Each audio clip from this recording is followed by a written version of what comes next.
Nabil mana? Pak Harun. Ini Harun yang lain. Ya.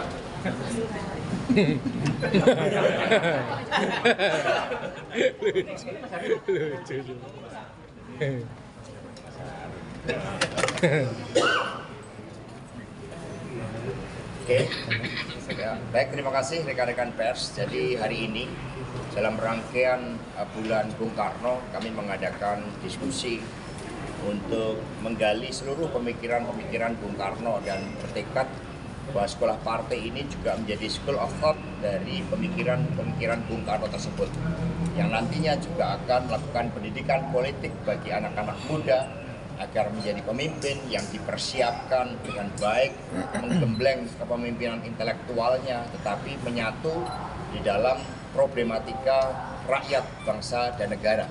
Dan itu dibangun dengan kesadaran historis, baik dari sejarah Indonesia maupun juga sejarah dunia, sehingga akan digambarkan suatu visi masa depan. Karena tidak ada bangsa yang kokoh tanpa landasan ideologi, tanpa landasan pada karakter, pada budaya, pada jati dirinya, di mana Indonesia adalah bangsa pejuang, bangsa pelopor yang paripurna.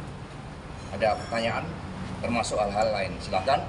Saya diambil oleh Mas Boni Triana, Pak Jarod Saiful Hidayat yang baru pulang dari Blitar, dan Mas Nabil Harun. Nah, biasanya saya nyebutnya Nabil, tapi sekarang Bung Nabil Harun. Saya sebut nama lengkap. Silakan. Mas, soal pilkada ini seperti apa persiapannya? Mas, kan banyak partai yang melakukan mengeluarkan rekomendasi. Ya, kami juga sudah mengeluarkan, bahkan juga sudah dilakukan pelatihan. Jadi pilkada terus, caranya adalah daerah-daerah yang bisa maju sendiri kami prioritaskan. Kemudian di dalam Rakernas sudah dibahas daerah-daerah yang di bawah 10%. Itu kalau ada kader yang maju, kita dorong untuk kerjasama politik, dan kemudian antara 11 sampai 19% itu juga didorong untuk segera membangun kerjasama. Jangan melihat bahwa PDI Perjuangan ini memiliki militansi tinggi dan juga dipercaya rakyat menang pemilu 3 kali berturut-turut, maka dengan modal penambahan kursi yang ada di DPRD tingkat kabupaten kota ini menjadi dasar di dalam membangun kerjasama. Beberapa daerah-daerah strategis terus dicermati. Kami sudah menyelesaikan ada sekitar 5 provinsi untuk level gubernur, tapi daerah-daerah yang lain terus setiap minggu kami godong. Apakah 5 provinsi tadi itu termasuk DKI Jakarta, Mas? Karena belakangan juga beredar kalau PDIP ini membuka opsi untuk kemudian mengusung Mas Anies juga dengan Nasdem, dengan PKS, dengan PKB dan lain. Jakarta sangat dinamis, apalagi juga ada konsep aglomerasinya, sehingga muncul nama-nama. Mbak Puan kemarin menyatakan Mas Anies itu menarik. Kemudian ada muncul nama Mas Pramono Anung yang memang punya pengalaman yang luas dan masih representasi orang-orang muda juga. Mas Pram ini kalau naik sepeda speednya bisa 32 km per jam, jadi masih high speed. Kemudian dari sisi pengalamannya sangat luas, muncul nama-nama seperti itu. Ada Mas Andika Perkasa. Ketika Ibu mengumumkan Mas Andika Perkasa ini mantan Panglima TNI bergabung ke PDI Perjuangan, itu responnya kan juga sangat luas. Sehingga terus ya, secara dinamis dilakukan pemetaan politik, dan partai juga mengkonsolidasikan seluruh jajarannya, sehingga ketika keputusan itu muncul semua langsung bergerak. Artinya nama Mas Anies ini masih bersama-sama dengan nama yang lain, apakah sudah lebih daripada yang lainnya? Ya, masih nama-nama yang disuarakan. Mas, ini kemarin kan Mas Bobi datang ke PKB dan mengklaim selalu melakukan komunikasi dengan PDIP. Apakah nanti akan ada pertemuan antara Bobi dengan PDIP untuk maju di Pilkada Sumut? Daerah sudah merespon terkait dengan hal tersebut, dan catatan tentang kader itu juga menjadi perhatian. Di Rakernas, sikap politiknya sudah menyampaikan permohonan maaf kepada rakyat Indonesia atas perilaku kader yang tidak taat pada konstitusi, tidak menjaga demokrasi, tidak melaksanakan agenda reformasi. sehingga sikapnya sudah sangat clear. Kalau untuk Jawa Tengah gimana Mas? Ya Jawa Tengah ya sama, kita punya banyak kepala daerah, punya tokoh-tokoh nasional, ya, nama-nama yang disuarakan publik itu yang terus kami kaji, termasuk membangun kerjasama dengan partai politik. Kami sudah menugaskan, ada yang bertemu dengan Caimin, Ketua Umum P3, nah semua PKB maaf, Ketua Umum PKB, Caimin Ketua Umum PKB, kemudian juga dengan bertemu dengan P3 karena sebelumnya wakil Pak Ganjar itu Gus Yassin itu kan juga dari P3. Jadi dengan PKB itu kan juga dari pemilu kemarin ada progres kenaikan kursi yang sangat positif. Mas, untuk kabupaten kota udah ada rekomendasi yang keluar kan? Apa? Kabupaten kota udah ada yang rekomendasi yang keluar kan? Ya ada, misalnya yang menurut sudah. Jadi surat-surat tugas, contohnya Surabaya itu pasangannya tetap, itu Pak Eri Cahyadi dan wakilnya Pak Armuji. Ya, kemudian di Trenggalek itu Kabupaten Trenggalek tapi hutan rasa kota itu juga sudah dikeluarkan. Kemudian di di beberapa wilayah di Kalimantan, Kutai Kartanegara itu udah banyak, maka ada 70. Mas, kemarin Mas Said menyebut nama Mas Kaisang juga dipertimbangkan untuk di DKI Jakarta, Mas. Pertimbangannya gimana, Mas? Mas Said kemarin menyebut nama Kaisang juga dipertimbangkan untuk maju di Jakarta. Dipertimbangkan Pak Jokowi maksud. Pak, yang Jawa Tengah ada kader internal yang mendaftar belum sih? Kalau kader kan ada dari internal yang kita memetakan politik.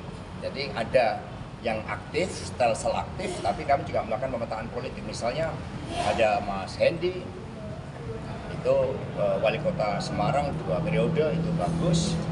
Kemudian ada Pak Cekek dari Wonogiri, itu juga kepemimpinannya sangat mengakar. Ya cukup banyak tokoh-tokoh yang kami miliki dari para kepala daerah. Bang Hasto, untuk Bali sendiri bagaimana Bang Hasto? Untuk daerah Bali Bang, karena di Bali sendiri gubernur ada 2 kader PDIP yang diajukan Bang untuk jadi calon. Ya, Bali kan perolehan kursi tingkat kabupaten kota itu naik 14, sehingga memiliki basis kepercayaan rakyat yang cukup kuat. Ya, di sana kan ada Pak Koster, kemudian ada Pak Giri, ada Cok Aceh, ya, itu semua. Itu terus ya dilakukan pencermatan karena ada 10 provinsi di mana PD Perjuangan bisa maju sendiri, ya termasuk NTT. Itu muncul nama-nama, ada Ansi Leman, ada Ibu Emi, ada Pak Andreas Paerera, itu banyak karena partai melakukan langkah kaderisasi terus-menerus. Pak, kalau rencana nanti dipanggil oleh KPK mengenai Harun Masiku, kasus Harun Masiku itu kan, jadi kira-kira kiat-kiat dari Pak Hasto sendiri ini siapannya apa aja Pak? Ya, kami ini kan partai yang sah menurut hukum, partai yang terus membangun supremasi hukum. Meskipun dengan pemilu kemarin supremasi hukum ini menghadapi suatu tantangan yang sangat serius, saya akan datang dengan tanggung jawab sebagai warga negara, siap memenuhi panggilan. Apalagi KPK ini didirikan oleh Bu Megawati. Kualat saya kalau nggak hadir, maka saya akan hadir. Artinya sudah menerima undangan dari KPK, Mas? Kan hari Senin katanya mau dipanggil ini. Belum. Ya kalau dapat informasi dari media ya nanti Senin saya kosongin ya, untuk hadir di panggilan itu. Mas Hasto, terkait dengan penolakan PDIP terkait dengan PP Tapera itu, dan dulu kan tahun 2016 kan PDIP juga termasuk salah satu partai yang menyetujui undang-undang Tapera. Kira-kira poin dasar penolakan sekarang itu apa sih Pak? Ya undang-undang harus melihat konteks ketika diimplementasikan. Jadi melihat bagaimana kondisi rakyat dan hal-hal yang bersifat wajib, itu juga melihat bagaimana kondisi pemerintahannya. Nah kita kan baru pemulihan ini.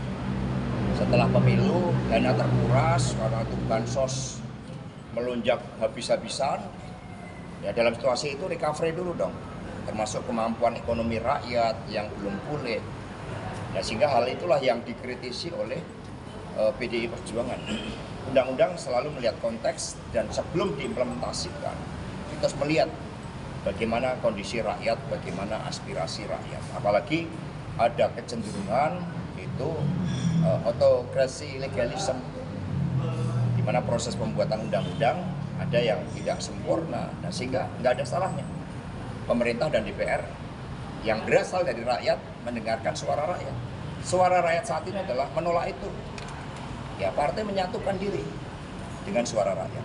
Berarti kalau PDIP sendiri melihat sebenarnya undang-undang itu baik, tapi PP-nya yang bermasalah itu.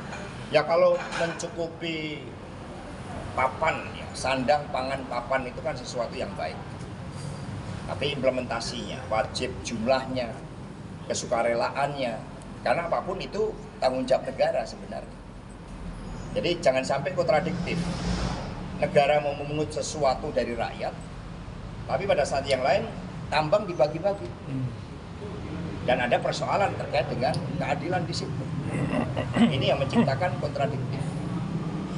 Padahal harusnya seluruh sumber kekayaan alam kita dipakai sebesar-besarnya untuk rakyat Indonesia. Siapa rakyat Indonesia? Ya lebih dari 270 juta itu rakyat Indonesia. Mas kemarin Mas Pacul bilang berpeluang mendorong revisi UU KPK, Mas.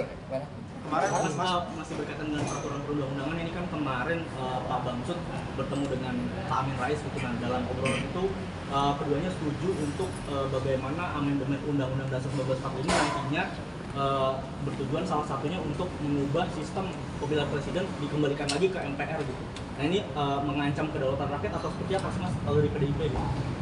Ya itu kan dalam pidato pembukaan Rakernas kelima, Ibu Megawati sudah menegaskan bahwa ketika pemilu dilaksanakan secara langsung dan kedaulatan rakyat itu dikembalikan dengan susah payah, asumsinya itu kan tidak ada pengerahan aparatur negara, pengerahan sumber-sumber negara, dan kemudian intimidasi. Seharusnya kan itu tidak boleh terjadi, tetapi demi ambisi kekuasaan itu kan akhirnya terjadi. Tetapi solusinya kan bukan dengan mencabut kedaulatan rakyat itu, tapi melakukan pembenahan-pembenahan. Maka itulah yang dipersoalkan oleh PDI Perjuangan. Meskipun ketika mempersoalkan itu konsekuensinya, lalu saya dianggap menebarkan berita bohong. Kemudian muncul panggilan-panggilan yang sebenarnya muatan politiknya itu sangat kuat. Bung Boni mengatakan itu pasal-pasal kolonial yang kemudian mengurung kebebasan berbicara, apalagi ini terkait dengan produk jurnalistik. Jadi bayangkan buat teman-teman pers nanti tidak bebas lagi, karena bisa dikriminalisasi. Padahal itu ranah Dewan Pers. Ini pendidikan politik untuk rakyat. Bahwa ketika kita berjuang kebenaran, harus dilihat substansi kebenarannya dulu, bukan hukumnya yang dipakai untuk alat intimidasi. Nah ini harus dicermati, maka segala sesuatu harus dikaji dengan seksama. Berdasarkan apa? Konsepsi negara paripurna yang disampaikan Ibu Mega. Kita gali kembali tentang lahirnya republik ini, sistem politiknya, sistem demokrasinya, sistem hukumnya, sistem ekonominya, sehingga harus melihat secara komprehensif. Dan apa yang dipikirkan para pendiri bangsa itu sudah melalui suatu kajian pergulatan yang luar biasa. Nah itu, sehingga jangan tergesa-gesa mengambil suatu keputusan. Jadi tesa antitesa harus connect dan harus sesuai dengan apa yang telah disampaikan oleh para pendiri bangsa kita. Mas, kemarin Mas Pacul di rapat Komisi 3 membuka peluang Komisi 3 DPR untuk merevisi UU KPK. Apakah itu instruksi dari partai dan seberapa jauh di internal pertimbangan itu? Kalau kita melihat spirit Ibu Mega ketika memutuskan Pak Mahfud MD, kan yang dilihat bukan dananya dibandingkan cawapres yang lain yang punya triliunan. Yang dilihat kan konsepsi dari Prof. Mahfud di dalam menjawab problematika kita tentang nepotisme, tentang korupsi, tentang kolusi, di mana korupsi itu sudah luar biasa. Tambangnya aja 300 triliun, itu baru satu kasus kerugian negaranya. Nah, dan disitulah infrastruktur hukum yang dibangun adalah penguatan KPK, sehingga tidak lagi sifatnya komisi yang semi permanen dari komisi, tapi sifatnya justru kelembagaan yang permanen. Itu gagasan dari Ibu Mega sebagai satu kesatuan konsepsi dengan mengajukan Prof. Mahfud. Tetapi kemampuan Prof. Mahfud di dalam melakukan suatu reformulasi hukum-hukum kita agar berkeadilan dengan integritas yang kuat, itu kan dikalahkan dengan bansos. Ini diakui loh oleh dissenting opinion, dikalahkan dengan abuse of power dari presiden. Jadi ke depan itu akan sering didorong PDIP Mas, revisi UU KPK? Ya sebagai suatu konsep, sebagai sebuah ide, sampai sekarang kita melihat nepotisme, korupsi, kolusi justru semakin merajalela. Maka sebagai sebuah ide gagasan itu sangat membumi dan juga sangat visioner. Karena Singapura maju hanya berdasarkan kepada kualitas SDM, meritokrasi, dan supremasi hukum.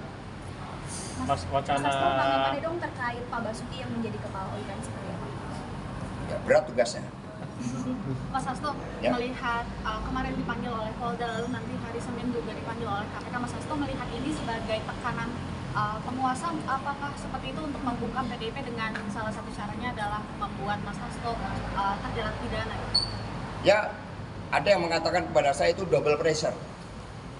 Karena ketika saya dipanggil di Polda, saya itu juga diumumkan panggilan KPK. Tapi bagi saya itu bukan double pressure. Bagi saya itu adalah tanggung jawab sebagai warga negara yang harus saya wujudkan sebagai konsistensi untuk taat pada hukum. Yang manggil Polda, saya datang. Yang manggil KPK, saya datang. Pak, tadi menyebutkan soal ketidaksetaraan dalam penyebaran konsesi timah gitu dan juga masalah-masalah yang dibagikan kepada ormas-ormas Islam khususnya. Dan juga tadi menyebutkan di dalam bahwa Muhammadiyah merupakan organisasi ormas keislaman yang open minded. Sementara bagaimana dengan NU gitu kan ya? Apakah juga tidak sepakat kalau seandainya tambang itu juga diberikan kepada ormas Muhammadiyah?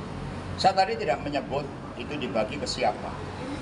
Saya menyebut bahwa dari falsafahnya, bumi, air, kekayaan alam yang dikandung di dalamnya digunakan sebesar-besarnya untuk kemakmuran rakyat dan harus dikuasai negara. Bahkan ada cabang-cabang produksi yang penting, itu juga dikuasai oleh negara. Itu perintah konstitusi kita. Sehingga dari sisi aksesnya harus ke tujuan dari konstitusi kita ini. Itu sebagai hal yang sifatnya mandatori, hal-hal yang sifatnya harus dijalankan, jangan diselewengkan.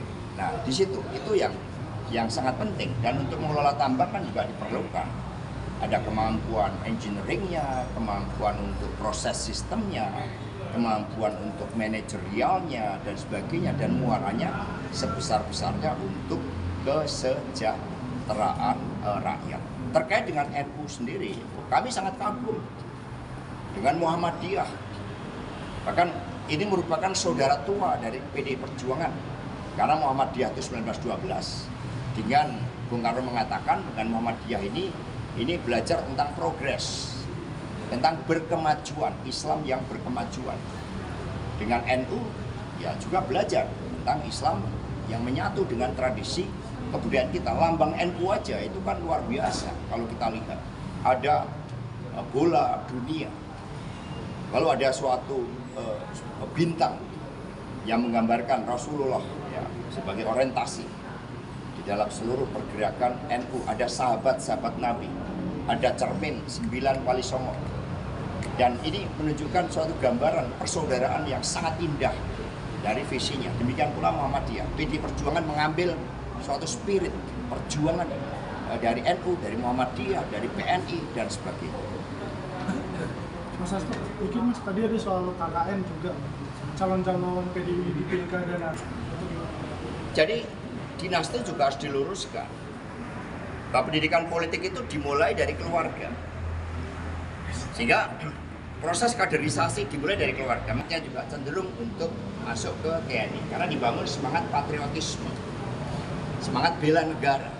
Polri, dokter, cenderung anaknya juga menjadi dokter. Itu menunjukkan pendidikan politik dari keluarga. Nah, di dalam penugasan-penugasan itu jangan sampai menutup yang lain, jangan sampai tanpa suatu persiapan, jangan sampai hanya anak-anak kader partai. Itu juga kami latih di situ. Ini